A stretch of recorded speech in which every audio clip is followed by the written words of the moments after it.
It was the beginning of the reinvention of modern cinema, the 70s. There was a whole generation of young filmmakers that were just coming up.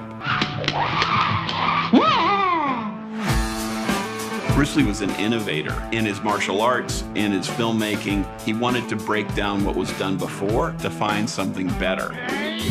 Got the green light to start filming Game of Death in the late summer of 1972. It changed and it evolved from the time we started right up to the day he died. The plan was to release the 30 minutes of footage. The theaters refused. They wanted 2 hours. They were completely overmatched by the star's absence. What they made in '78 was a commercial movie. But I don't think that's what Bruce Lee was aiming for. He wanted to impress people. This was going to be his ticket back. There's so many theories. When you've got an incomplete film, then you can all speculate. You don't walk away from 30 minutes of footage, especially when the star is the director.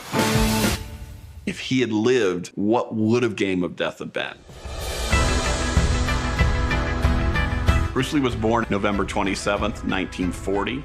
His first leading role was when he was 9 years old. He was rebellious. He was a bit of the black sheep. And he liked to think of himself as the toughest guy on the street. I think of Bruce as, of course, a martial artist, but I would say he was an artist. He wanted to elevate the kung fu genre out of essentially the gutter. He had a very different rhythm than anything else they were doing. It's difficult to have a rehearsed routine to fit in with broken rhythm. I know nothing about acting, so he's constantly coaching me. You got to feel it and then try to play the character you're trying to portray.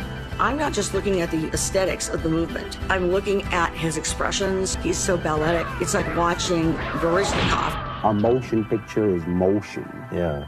I mean, you got to keep the dialogue down. Game of Death is exciting and mysterious. A big part of what makes Bruce Lee so iconic is that he meant different things to different groups of people.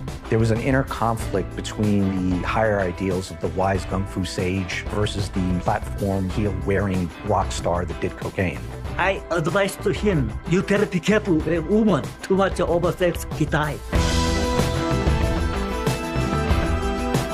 I think that he was wanting to talk about the soul of combat. I think he wanted to achieve something big that would affirm his existence. He's still such an icon because we always imagine what might have happened if he had gone on.